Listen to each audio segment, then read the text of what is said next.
You know, what builds you, your mentality, your mindset. In order to make dreams more likely to come true, you need to go ahead and physically manifest them. And the easiest way to do that is by writing them down. It seems super simple, and it is. Writing down your goals and aspirations just increases the chance exponentially of them becoming true. Because you see that, you physically wrote it down, and your mind knows that you wrote it down into existence. Therefore, increasing the chance that you will put work into that. You will focus on that, and you're going to remember that's what you wrote down one day for those dreams to come true. The more you write them down, the more likely you are to do them. If you write them down every single day, you're going to do that every day, and it's always going to be on your mind, and you're going to start thinking of how to go about the process of tackling this goal.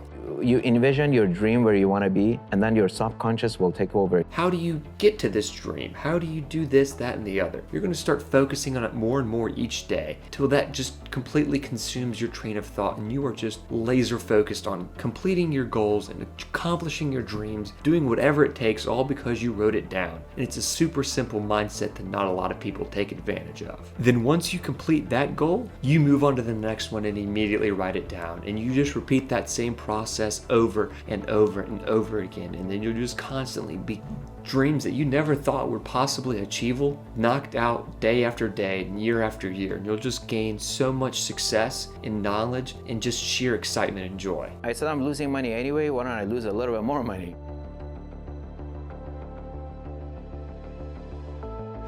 Anything I'm doing early on is a stepping stone. You know, with that mentality, I had a much bigger picture in my mind. You know, I wanted to be a multimillionaire. I wanted to own a bunch of exotic cars, a big mansion. As a matter of fact, at age 15 or 16, I have to go find a picture. I drew a mansion with some palm trees in front of it and 2 Mercedes. Back then, I didn't know what the Ferrari is or Lamborghini. Yeah. I knew Mercedes. You know, the past 10 years, I've been writing my goals every day. You know, daily, weekly, monthly, yearly.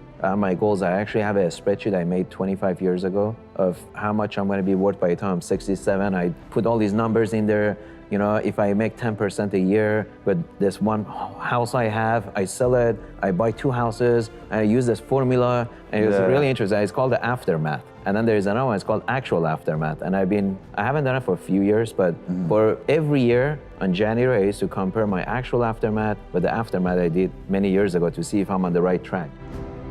You know, I went back to the basics, you know, which is being an entrepreneur. Yeah. And I got into, I've done a lot of other things in between. I had my own business when I was 18. Right out of Kmart, I was always getting the Sunday paper looking for help wanted section, business opportunities, even when I was in Kmart. And I found this company that's selling multi-level marketing, door-to-door sales, WWI. So I called them, it said earn $500. At the time I was earning $3.15 an hour, a little over $100 a week. So I'm like, wow, that's 5 times more than I'm making. So I quit Kmart, I went and worked for that company. And within 4 to 5 months, I was one of their top salespeople. I tried other businesses along the way, but I always found my, my backbone being real estate. Because real estate's like dirt. Put some dirt in your pocket, come back 100 years, still there. You know, but other businesses, trends change. Look at Amazon, changing the entire landscape of retail. And now WeWork changing the entire landscape of office, how you rent office. Yeah. So some trends change, but real estate really doesn't change.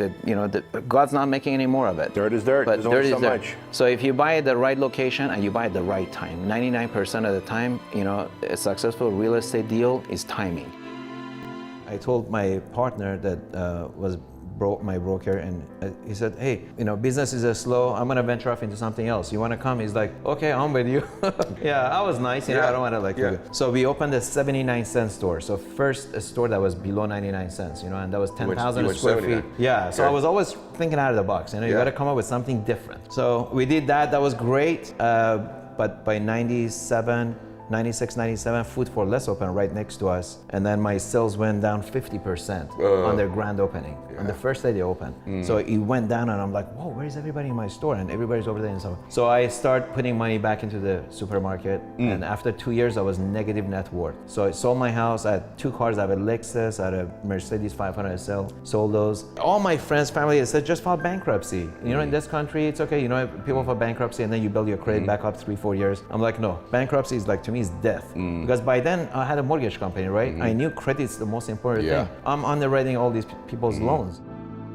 Well, first things first, I look at a property that I can add value. If there's a property, let's say brand new shopping center with 4 tenants, a Starbucks, Quiznos, 7-Eleven, and cleaners, I don't buy that property. There's nothing I can do to it. Fully leased, it's new shopping center. So I've never bought anything like that, So I look at for property that's got some vacancy, it needs some TLC, and I love and care, and the rents are below market, price per foot is below market.